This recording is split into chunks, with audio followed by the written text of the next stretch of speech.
Amados, nós estamos dando sequência ao estudo sobre a importância atual das 7 igrejas do Apocalipse.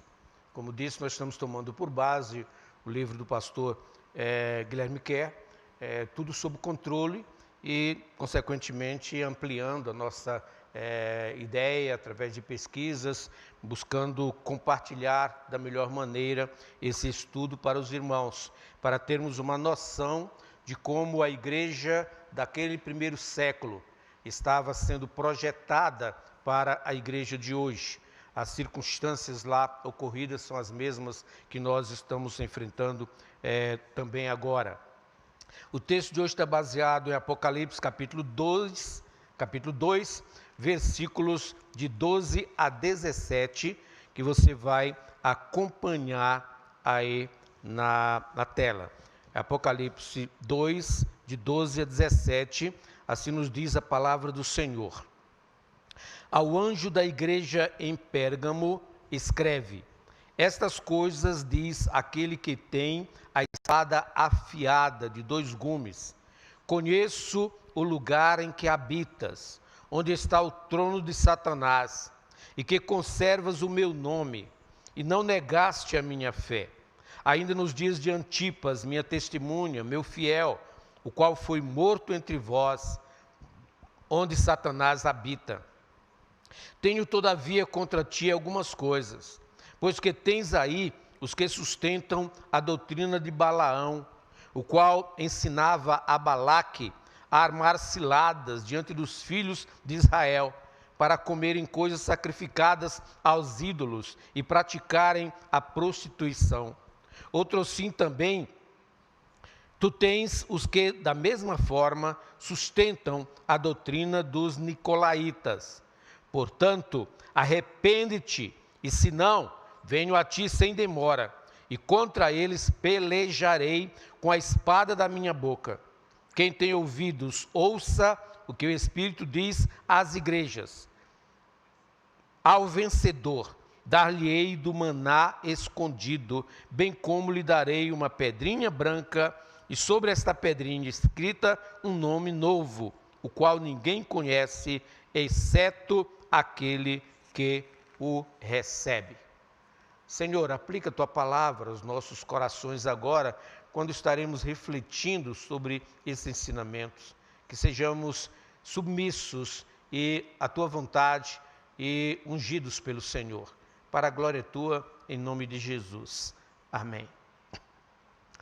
Queridos, as cartas endereçadas às igrejas do Apocalipse, elas traziam uma mensagem presente naquela época em que foram escritas, considerando as diferentes circunstâncias identificadas em cada igreja. Cada igreja tinha uma circunstância, enfrentava uma circunstância diferente e, consequentemente, a carta endereçada a esta igreja objetivava focar aquele momento em que vivia a igreja. Todavia, sendo mentor da história, Jesus sabia que esta seria a realidade que enfrentaria todas as igrejas em todos os tempos, as igrejas que viriam após aquela época. Embora as 7 igrejas da época fossem perfeitamente identificadas, a mensagem enviada a cada uma delas seria apropriada a todas as igrejas em todas as épocas. A carta à igreja em Pérgamo, ela começa como as demais cartas, com a declaração do autor. E veja o que diz no versículo 12: ao anjo da igreja em Pérgamo, escreve: estas coisas diz aquele que tem a espada afiada de 2 gumes.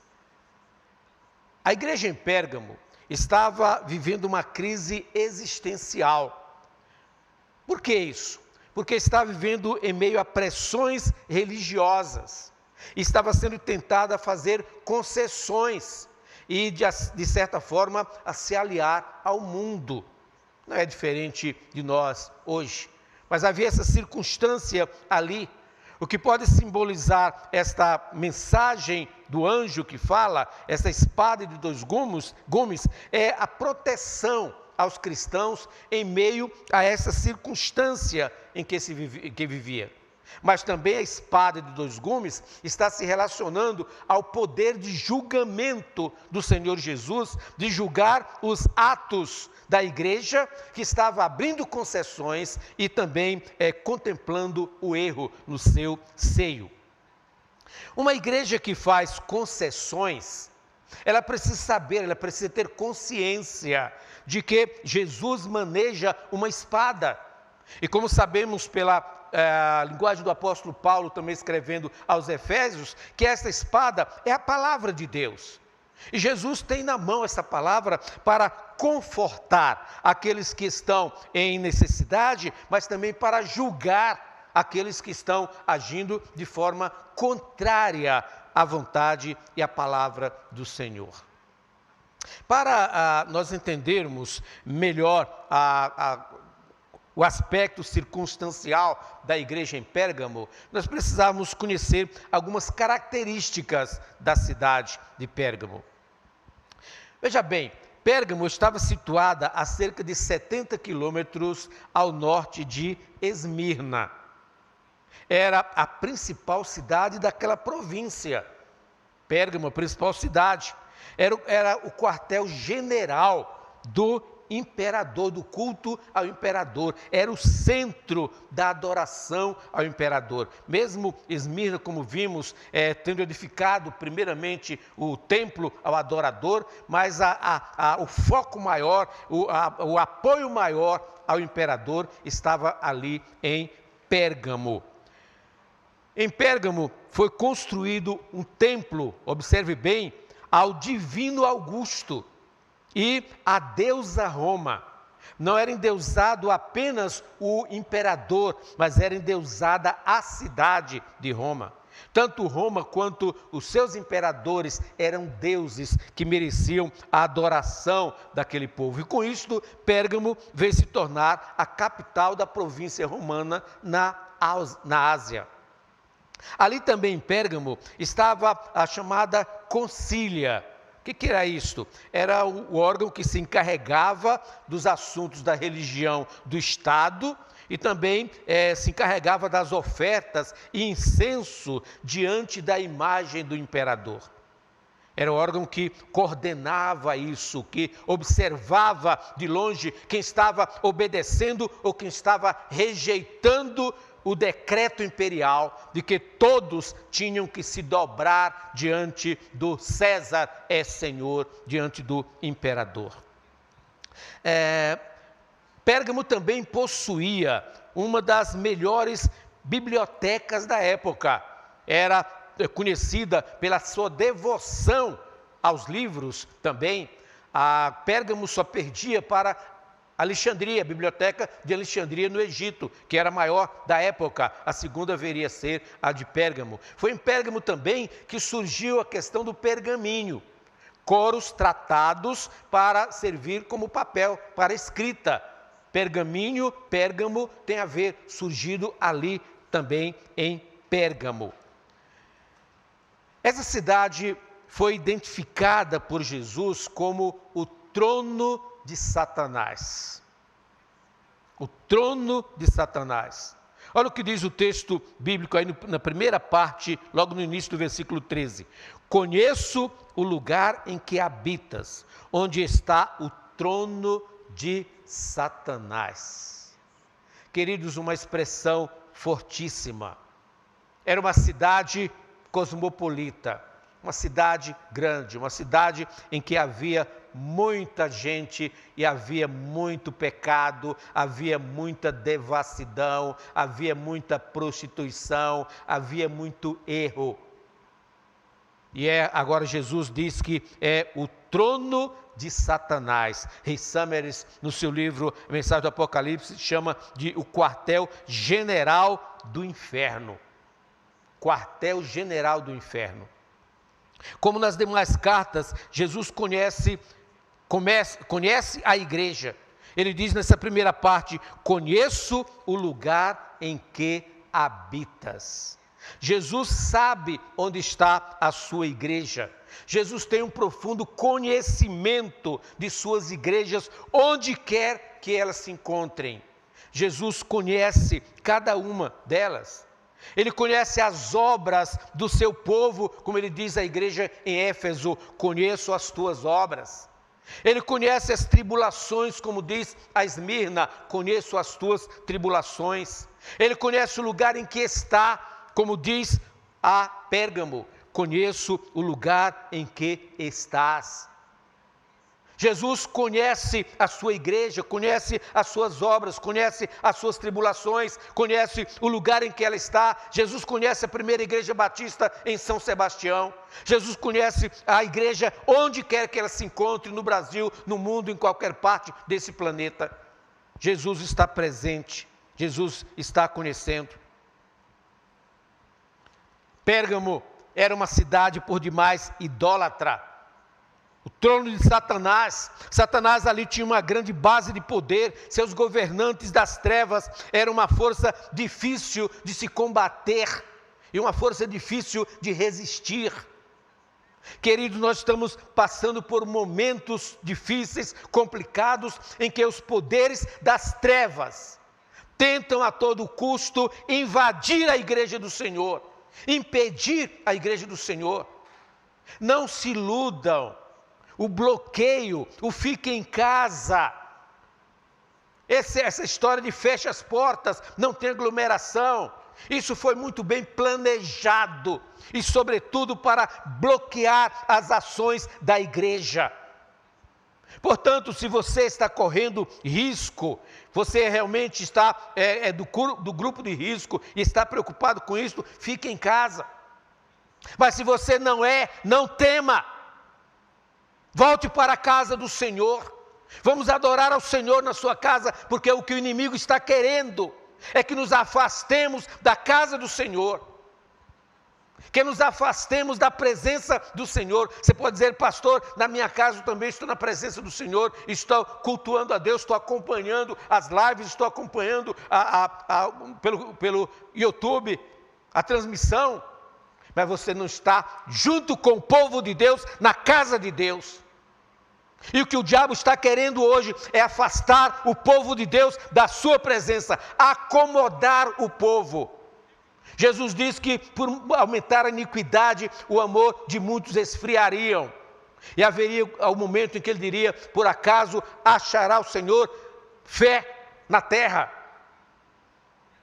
E o povo está se esfriando a cada dia. Cuidado para você não ser apanhado com esta onda de esfriamento que o afasta da casa do Senhor. O escritor aos Hebreus diz: não abandonando a congregação, como é costume de alguns, antes estimulando uns aos outros, tanto mais quanto se aproxima aquele dia. É tempo de enfrentar Satanás, não com arrogância, não com esse ufanismo: você não tem fé em Deus, você não confia em Deus. Não é isso. Cuidado com orgulho no seu coração e na sua vida, que pode ser muito maior do que a falta de fé do outro. Seja humilde para reconhecer que as pessoas pensam diferentes. E que quando Jesus manda ter fé, Ele manda também ser prudente. Ele mesmo disse: sejam prudentes como as serpentes, simples como as pombas. E Ele mesmo disse que o orgulho, adiante da queda, vem o orgulho. Então não se manifeste como aquele que tem autoridade para dizer que os outros não têm fé. Porque nós estamos diante de um momento difícil, complicado, em que nós precisamos ter muita firmeza no Senhor, muita humildade, muita dependência do nosso Deus, porque o diabo não pode nos derrotar, e não vai derrotar em nome de Jesus. Eu creio, confio, por isso que eu prego a palavra do Senhor, e o faço com a autoridade do Senhor e não a minha. Satanás tinha ali em Pérgamo uma grande base, e os seus governantes confrontavam, sufocavam a todos aqueles que se voltassem, que não obedecessem ao imperador, ao culto do imperador. E através dos diferentes cultos aos quais Pérgamo era devota, Satanás exercia a sua influência e ação. Uma vez que, como diz o apóstolo Paulo em 1 Coríntios 10, 19 e 20, por trás de cada culto idólatra está a adoração a demônios. Na verdade, aqueles religiosos, na época de Pérgamo, não estavam adorando ao imperador, não estavam adorando a Roma, não estavam adorando aos seus deuses, estavam adorando a Satanás, porque o que o diabo quer é desviar a nossa mente de Deus, o nosso foco de Deus, para adorar um outro Deus, seja ele o imperador, seja ele riqueza, seja ele trabalho, seja ele atividade outra, seja ele acomodação, seja ele negligência, seja o que for. O diabo está querendo nos desviar o nosso foco de Deus. Então tudo aquilo que desvia o nosso foco, centralizado no Senhor, é adoração a demônios. E é nesse contexto que Jesus é apresentado como aquele que tem a espada afiada de 2 gumes, que sai da sua boca a sua palavra, sai palavra de consolo, palavra que restaura, mas também palavra que aponta o erro, que julga o erro e que condena o erro. Meu querido ouvinte, você pode dizer que a pastora Edmilson está sendo muito duro na sua palavra, mas amados, mais do que nunca, nós precisamos encarar com seriedade a palavra do Senhor. Não há mais tempo para negligência, não há mais tempo para brincadeira, não há mais tempo para achar que tudo está bom, está normal, eu acho que é assim. Não, é tempo de fortalecer a nossa vida, porque dias piores virão. E se nós não estivermos firmes na presença do Senhor, nós seremos derrotados pelas forças do mal. Nós destacamos nesse texto 4 aspectos principais na palavra de Cristo. 4 palavras do Senhor a esta igreja que eu quero ver com vocês aqui nesse momento. Primeiro, uma palavra de aprovação. A primeira palavra que Jesus dirige àquela igreja é aprovando aquela igreja pela sua atitude. Diz o versículo 13: conservas o meu nome e não negaste a minha fé. Era uma igreja que estava firme no Senhor, estava confiante. Primeira parte, conservas o meu nome. No meio de tanta idolatria e paganismo, conservar o nome de Cristo era algo que merecia o elogio do Senhor. No meio de tanto paganismo, tanta idolatria em que vivemos, Jesus quer elogiar a sua fé, quer elogiar a fé da sua igreja. Conserva o meu nome. Conservar o nome indica andar de acordo com os preceitos do Senhor. Querido, o nosso nome revela o nosso caráter. Aquilo que nós somos, quando alguém fala no seu nome, vai lembrar daquilo que você é. Se você é uma boa pessoa, se você é uma má pessoa, se você é uma pessoa humilde, se você é orgulhosa, se você é uma pessoa honesta ou desonesta, o seu nome está ligado ao seu caráter. Aquela igreja conservava o nome de Cristo porque estava ligada ao caráter de Cristo Jesus. Estava pronta ali a servir ao Senhor. Conservar isso implica familiaridade com Cristo, e aquela igreja demonstrava familiaridade com Jesus. Não negaste a minha fé, apesar de estarem cercados de tantos deuses e fortes pressões, eles se mantinham fiéis, sendo elogiados por se manterem firmes e não se desviarem do Senhor. A sua fé foi colocada à prova quando da perseguição que levou à morte Antipas, fiel testemunho do Senhor, como diz aqui. Antipas foi mais um mártir que preferiu morrer por amor a Cristo a negar a sua fé. Nós chegaremos a esse momento. Pode se preparar. Não desejamos, mas vai haver um momento que você vai ser desafiado, ou você nega a sua fé ou morre. Policarpo pôde dizer: você mata o meu corpo, mas a minha alma você não mata. Antipas certamente teve a oportunidade de dizer: livra-se, nega o teu Cristo, e você não morre. E ele preferiu dizer: eu morro por Cristo. O que faria você nesse momento? Se alguém chegasse com a espada ou com um revólver para você dizer, nega a Cristo ou morre, qual seria a sua posição? A segunda palavra de Jesus àquela igreja foi uma palavra de advertência. Mesmo elogiando, Jesus tinha uma advertência a fazer. E olha o que diz aí a seriedade desse versículo 14. Tenho todavia contra ti algumas coisas, pois que tens aí os que sustentam a doutrina de Balaão, o qual ensinava a Balaque a armar ciladas diante dos filhos de Israel, para cometerem coisas sacrificadas aos ídolos e praticarem a prostituição. Tenho, todavia, contra ti algumas coisas. Cristo ama a sua igreja e para vê-la equilibrada, ele também repreende. Tens aí os que sustentam a doutrina de Balaão.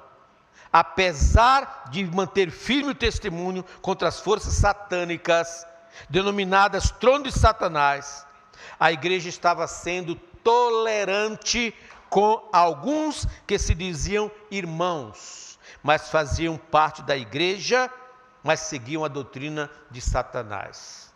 A igreja mantinha a sua fé, a sua firmeza, mas era aquela igreja que dizia, não faz isso não, porque vai ofender o irmão, não mexe com o irmão não, porque ele é bonzinho, ele é amoroso, não, porque ele é da família do fulano tal, ele é da família de tal, não mexe com ele não mexe com aquela família, porque aquela família é importante na igreja, aquela família tem um dízimo forte, contribui grandemente para a igreja, e assim por diante. Temos muitas igrejas tolerantes, e Jesus está dizendo, eu tenho contra ti. Se você abrir a sua Bíblia no livro de Números, no capítulo 23 a 24, você vai encontrar a história de Balaão, como ele se apresenta a chamado de Balaque, o rei persa, e ele é chamado então para amaldiçoar o povo, e na sua ganância ele busca ganhar os meios, mas ao mesmo tempo ele é temente a Deus, ele está entre uma coisa e outra, e então ele consulta a Deus e Deus diz, vai, primeiro disse que não ia, mas depois ele teimou, então vai, mas vai falar o que eu disser. E então chega lá Balaão, começa a dizer tudo o contrário, e Balaque se zanga com aquilo. Mas agora em Apocalipse, o que acontece é que, mesmo contra a sua vontade, Balaão, tem que abençoar o povo ao invés de amaldiçoar. Ou seja, a sua boca abençoava, mas o seu coração estava seguindo ao desejo de levar vantagem naquilo que assim fazia. E ele pôde, dessa maneira, amaldiçoar o povo no seu íntimo. Mas com a sua boca Deus não lhe permitiu. Tem muita gente que está dizendo que é uma coisa e o seu coração é outra. Que está dizendo que serve ao Senhor, que ama ao Senhor, mas as suas ações, as suas atitudes são contrárias ao que a sua boca diz. E aí nós lemos aqui no texto dizendo, tenho contra ti que sustentam a doutrina de Balaão, o qual ensinava a Balaque a armar ciladas diante dos filhos de Israel para comerem coisas sacrificadas aos ídolos e praticarem a prostituição. Procurando nesse texto de Números 23 a 24, você não vê isso. E você diz, mas não está no texto. Mas se você for lá para o capítulo 31, do mesmo livro de Números, você vai ver exatamente o que Jesus afirma aqui em Apocalipse. Ou seja, Balaão não conseguindo aquilo que queria o seu intento, Deus não permitindo, ele sugere a Balaque para que ele possa mandar as suas moças para que seduzam os jovens de Israel e tragam para as suas festas, que eram banquetes, orgias sexuais, onde o povo se contaminava comendo também coisas sacrificadas aos ídolos. Ou seja, não conseguindo amaldiçoar de uma maneira, sugere de outra, para que assim o povo se corrompa. E agora Jesus está dizendo aqui que Balaque fez o que Balaão sugeriu, e assim o povo se corrompeu. E a igreja agora estava recebendo no seu seio aquelas pessoas que amavam esta ideia de Balaão, que podiam estar com um pé na igreja e um pé na sua religiosidade formal, que lhe dava direito a fazer tudo o que assim conseguia fazer, Nós vamos observar ainda também no ponto 2, também tu tens os que da mesma forma sustentam a doutrina dos nicolaítas. Pouco conhecemos sobre os nicolaítas, mas a ideia aqui é que era a mesma doutrina, o mesmo ensinamento, a mesma forma, e o povo estava abraçando, estava entendendo isto. Lá em Efésios capítulo 2, versículo 6, nós lemos que Paulo dizendo que Cristo Jesus odeia as obras dos nicolaítas. Em Pérgamo, a fusão das doutrinas heréticas dos balamitas com a herética conduta dos nicolaítas estava produzindo uma situação tremendamente perniciosa e nefasta para a igreja. E Jesus não pode aceitar tal situação. A terceira palavra que Jesus dirige à igreja é uma palavra de admoestação.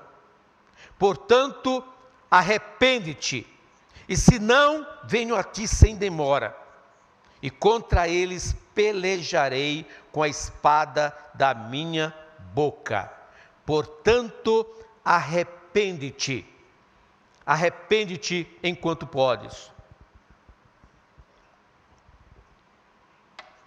Ainda que a vida irregular, a idolatria e a prostituição fossem características apenas de um grupo distinto da igreja, a admoestação ao arrependimento se dirige a toda a igreja.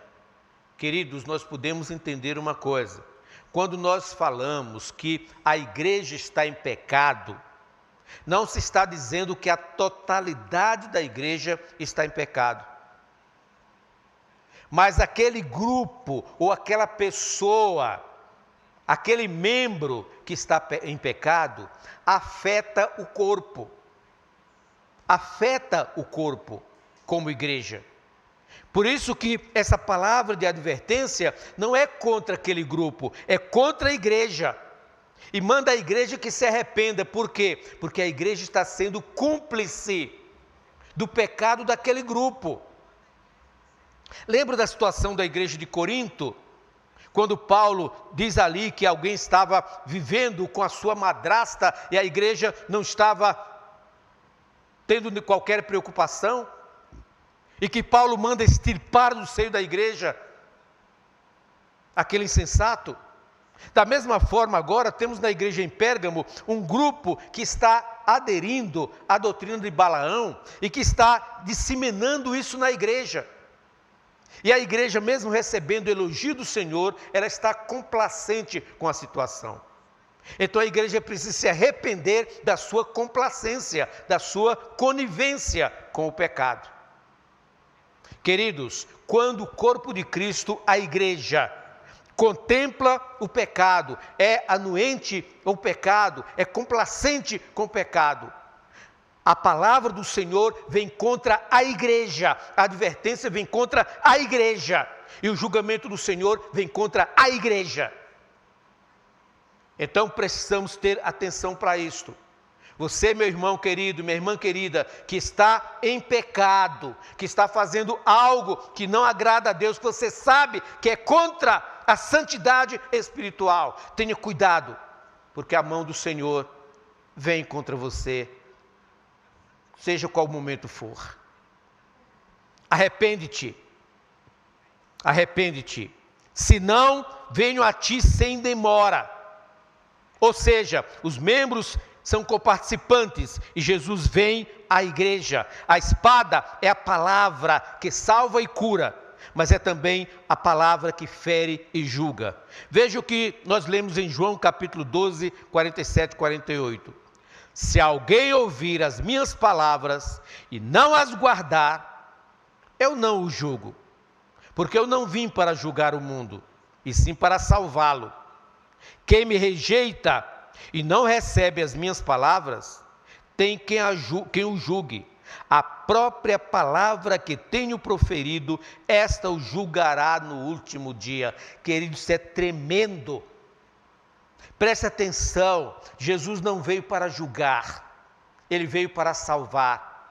Mas a palavra que o Espírito Santo de Deus nos trouxe até nós, que temos a oportunidade de ler a cada dia, nós seremos julgados por esta palavra.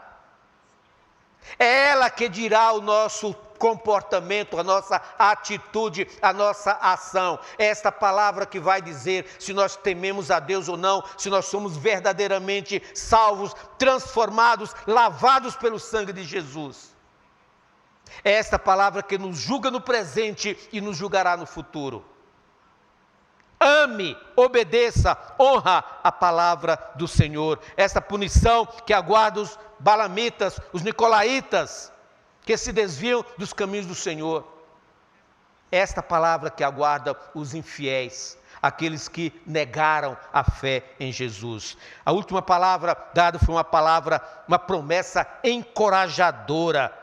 Ao vencedor, dar-lhe-ei do maná escondido, bem como lhe darei uma pedrinha branca, e sobre essa pedrinha escrito um nome novo, o qual ninguém conhece, exceto aquele que o recebe. Dar-lhe-ei do maná escondido. O maná que era guardado como memorial na arca do Senhor. Quando Deus mandou o maná do deserto, Moisés mandou que Arão reservasse uma porção do maná e escondesse na arca. Ali era símbolo da presença de Deus com o povo no deserto. E também símbolo da presença de Deus em todos os dias por vir até a eternidade. Que Deus maravilhoso, que Deus precioso, Levi.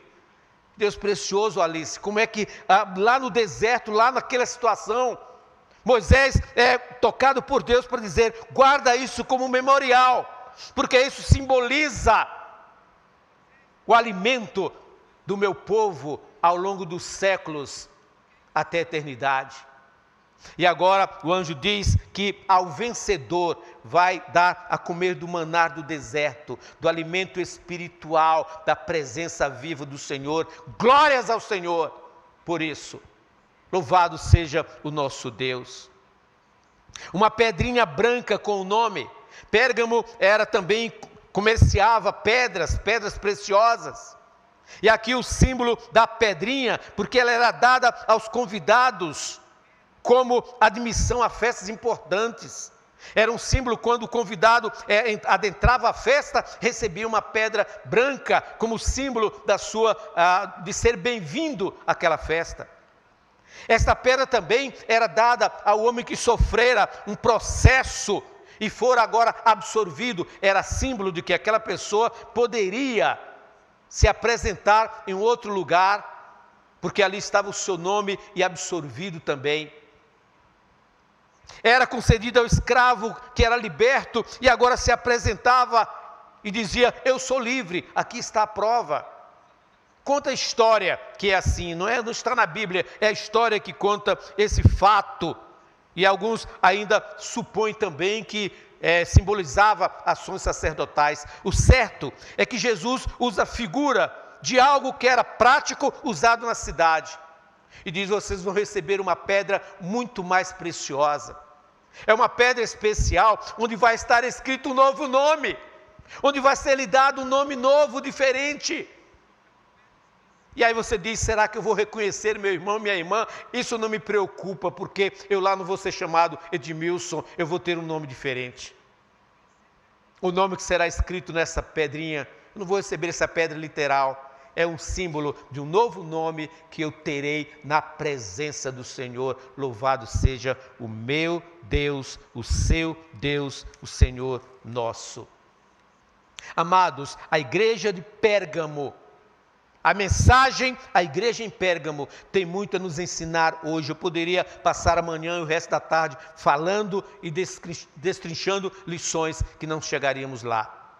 Mas a minha oração nesse momento é que essas palavras encontrem abrigo no seu coração, no meu coração, e que nós possamos entender a palavra do Senhor e a mensagem para os nossos dias. Quem tem ouvido para ouvir, ouça o que o Espírito diz às igrejas. Você tem ouvido? Ouça a palavra de Deus, não somente ouça, guarde os seus ensinamentos. Que Deus em Cristo nos abençoe e assim nos faça compreender. É a nossa oração e o desejo do nosso coração. Pai querido, Senhor nosso, aceita nossa gratidão, meu Deus, por Tua palavra tão preciosa que nos fala. Obrigado, Deus, por ministrar aos nossos corações e por ouvir a nossa voz. Aceita a nossa adoração, aceita o nosso louvor, a nossa gratidão, atende as nossas súplicas. Prepara-nos, Senhor, para retornarmos logo mais à Tua casa, estarmos na Tua presença. Em nome de Jesus. Amém e amém. Que a graça do Senhor,